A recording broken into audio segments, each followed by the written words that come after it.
नमस्ते। The deep dive में आपका स्वागत है, जहां हम किसी भी विषय की गहराई में उतरते हैं। आज हमारे हाथ लगी है रॉबर्ट ग्रीन की मशहूर लेकिन उतनी ही विवादास्पद किताब द 48 लॉज ऑफ पावर। एक ऐसी किताब जिसे कुछ लोग जीनियस का काम मानते हैं, हम्म। तो कुछ लोग मतलब बहुत ही खतरनाक। बिल्कुल। ये किताब दुनिया के पावर गेम को उसकी असली कच्ची सच्चाई के साथ दिखाती है, और इसे पढ़ते हुए मेरे मन में एक सवाल बार बार आ रहा था।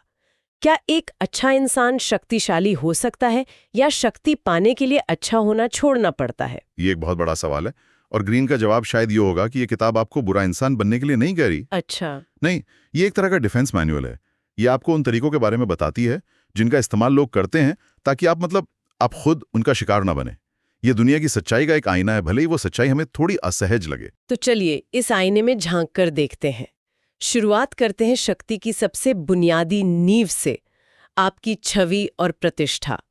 पहला ही नियम कहता है, नेवर आउटशाइन द मास्टर। अपने मालिक से ज्यादा मत चमको। हाँ, और ईमानदारी से कहूं तो आज के कॉर्पोरेट कल्चर में, जहां हमें हमेशा गो अबव एंड बियॉन्ड के लिए कहा जाता है, ये नियम तो करियर खत्म करने जैसा लगता है। क्या ये आज भी प्रासंगिक है? ये एक बहुत ही वैलिड पॉइंट है, और यहीं पर इस किताब की गहराई समझ में आती है। इस नियम का मतलब ये नहीं है कि आप अक्षम बन जाएं या काम कम करें। तो फिर क्या है? इसका मतलब है मानवीय मनोविज्ञान को समझना। ज्यादातर लोग जो सत्ता में होते हैं, चाहे वो कितने भी काबिल क्यों ना हो, उनमें एक असुरक्षा की भावना होती है। और जब उनका कोई जूनियर उनसे ज्यादा काबिल या लोकप्रिय दिखने लगता है, तो उन्हें खतरा महसूस होता है। ये एक स्वाभाविक मानवीय अहंकार है। मतलब आप कह रहे हैं कि अपनी काबिलियत को छिपा कर रखना एक रणनीति है? छिपा कर नहीं, बल्कि उसे पेश करने का तरीका बदलना। अच्छा। मान लीजिए आपने एक बेहतरीन प्रेजेंटेशन बनाया है। जब आप उसे पेश करें तो सबके सामने अपनी मेहनत का श्रेय अपने बॉस को भी दें। कहें कि उनके मार्गदर्शन में ही ये संभव हो पाया। इससे बॉस को अच्छा महसूस होगा। बिल्कुल, उनका अहंकार संतुष्ट होगा, और वो आपको खतरे की तरह नहीं, बल्कि एक सहयोगी की तरह देखेंगे। ये क्या कहते हैं, रणनीतिक विनम्रता है। ठीक है, तो ये सब छवि बनाने का खेल है, पर यहीं पर एक और नियम है जो मुझे थोड़ा कंफ्यूजिंग लगता है। नियम 4 कहता है, always say less than necessary. जरूरत से कम बोलें। और नियम 5 कहता है, so much depends on reputation. आपकी प्रतिष्ठा ही सब कुछ है। पर अगर आप कम बोल रहे हैं और अपनी काबिलियत भी खुलकर नहीं दिखा रहे हैं, तो प्रतिष्ठा बनेगी कैसे? ये नियम आपस में टकराते नहीं? बहुत अच्छा सवाल है, पर असल में ये टकराते नहीं हैं, बल्कि एक दूसरे को मजबूत करते हैं। कैसे? जाता है, लोग उसकी बातों पर ज्यादा ध्यान देते हैं। कम बोलने वाले लोग रहस्यमयी लगते हैं, और रहस्य हमेशा शक्ति को अपनी ओर खींचता है। जब आप ज्यादा बोलते हैं तो आप अनजाने में कोई ऐसी बात कह सकते हैं जो आपकी कमजोरियों को उजागर कर दें। कम बोलकर आप लोगों को अनुमान लगाने पर मजबूर करते हैं। और प्रतिष्ठा का क्या? वो कैसे बनेगी? प्रतिष्ठा शब्दों से नहीं, नतीजों से बनती है। जब आप कम बोलते हैं और आपके काम के नतीजे ज्यादा बोलते हैं, तो आपकी प्रतिष्ठा अपने आप बनती है। सही बात है। आपकी छवि एक ऐसे इंसान की बनती है जो सिर्फ बातें नहीं करता, काम करके दिखाता है। तो ये तीनों नियम, मालिक को श्रेष्ठ महसूस कराना, कम बोलना और प्रतिष्ठा बनाना, ये मिलकर एक बहुत शक्तिशाली कॉकटेल बनाते हैं। वाह, ये तो हुई बाहरी छवि की बात। लेकिन जब बात करीबी रिश्तों जैसे दोस्तों की आती है, तो क्या ये नियम तब भी लागू होते हैं? मुझे लगता है यहीं पर यह किताब सबसे ज्यादा चौंकाने वाली बन जाती है। बिल्कुल, क्योंकि वहां भावनाएं बीच में आ जाती हैं। और शायद इसीलिए नियम 2 कहता है, never put too much trust in friends, learn to use enemies. दोस्तों पर ज्यादा भरोसा न करें, दुश्मनों का इस्तेमाल करना सीखें। ये सुनने में बहुत कठोर और मतलबी लगता है। कठोर जरूर है, लेकिन इसके पीछे एक ठंडा तर्क है। रॉबर्ट ग्रीन का कहना है कि दोस्ती भावनाओं पर आधारित होती है, और भावनाएं जैसे प्यार या वफादारी, वो ईर्ष्या और धोखे में बहुत जल्दी बदल सकती हैं। जब आप किसी दोस्त को अपने साथ काम पर रखते हैं, तो वो अनजाने में आपसे अपनी तुलना करने लगता है। आपकी सफलता से उसे खुशी कम, ईर्ष्या ज्यादा हो सकती है। और दुश्मन? वहीं एक पूर्व दुश्मन जिसे आपने हराया है और फिर अपने साथ मिला लिया है, वो ज्यादा वफादार साबित हो सकता है, क्योंकि उसे अपनी वफादारी साबित करनी होती है। मैं आपकी बात का तर्क समझ रही हूँ, लेकिन ये सुनने में बहुत अकेला और सिनिकल लगता है। क्या इस तरह से शक्ति हासिल करने की कोई कीमत नहीं चुकानी पड़ती?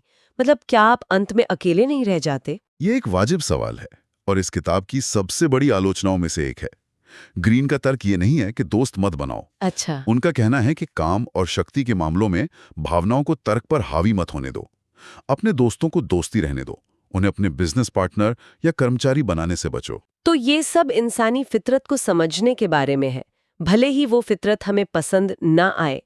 इसी से जुड़ा एक और नियम है, नियम 9, win through your actions, never through argument. हाँ, बहस से नहीं अपने काम से जीतें। बिल्कुल।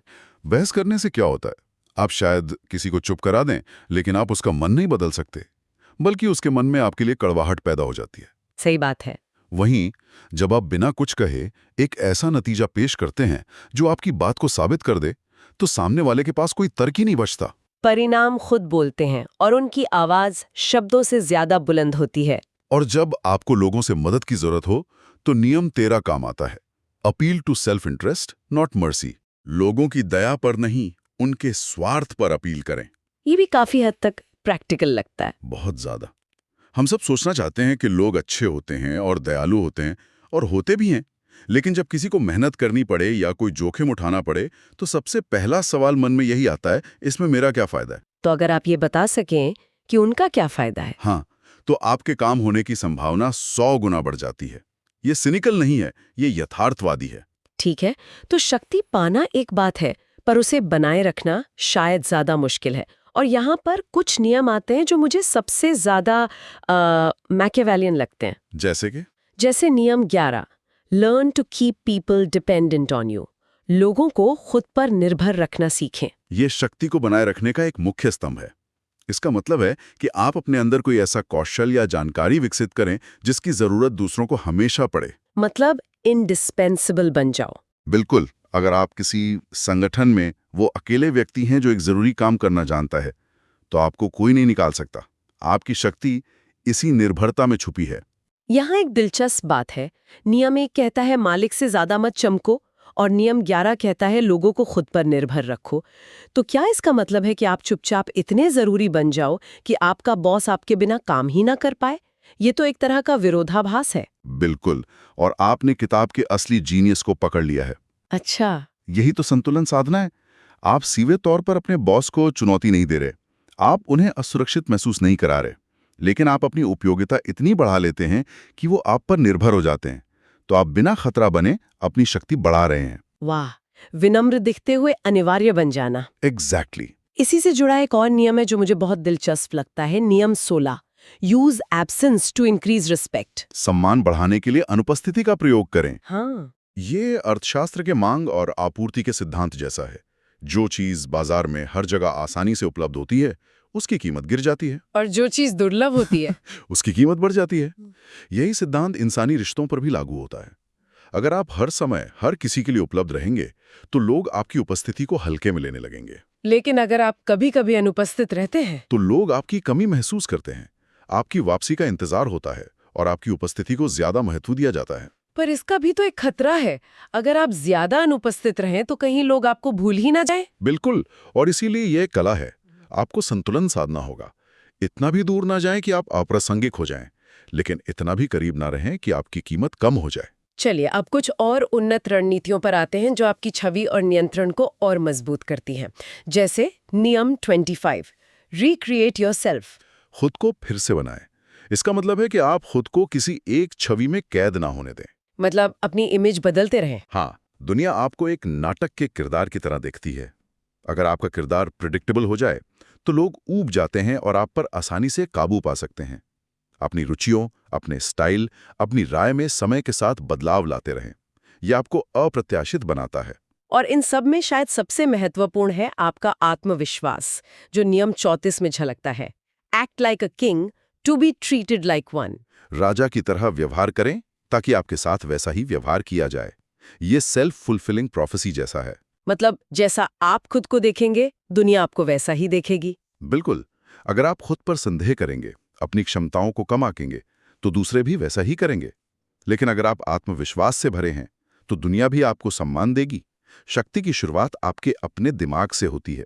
तो इन सभी नियमों को अगर हम एक साथ देखें, तो एक केंद्रीय विचार उभरता है। शक्ति का खेल काफी हद तक एक प्रदर्शन है। एक रंगमंच की तरह? हाँ, जहां आप अपनी कहानी, अपनी छवि और अपने कार्यों की धारणा को नियंत्रित करते हैं। बिल्कुल, ये सिर्फ इस बारे में नहीं है कि आप क्या करते हैं, बल्कि इस बारे में भी है कि लोग आपके किए हुए को कैसे देखते हैं और उस धारणा पर आपका कितना नियंत्रण है।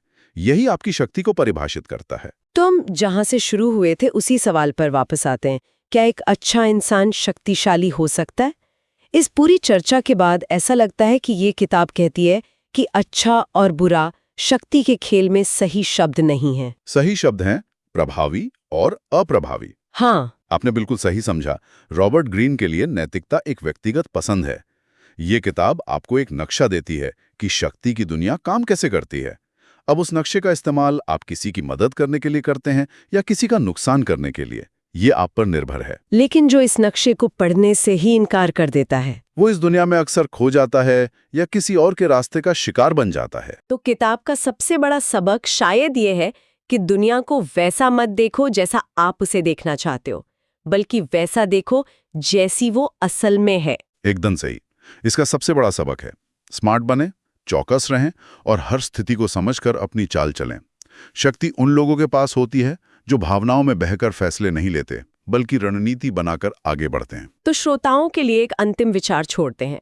इस किताब में बताए गए सभी नियम शक्ति के एक खेल के बारे में है और उन नियमों को समझने के बारे में है। तो सोचने वाली बात यह है कि अगर शक्ति के इस खेल के यही नियम हैं, तो क्या इस खेल को न खेलने का फैसला करना अपने आप में एक शक्तिशाली रणनीति हो सकती है, या इस खेल से पूरी तरह बाहर रहना ही सबसे बड़ी हार है?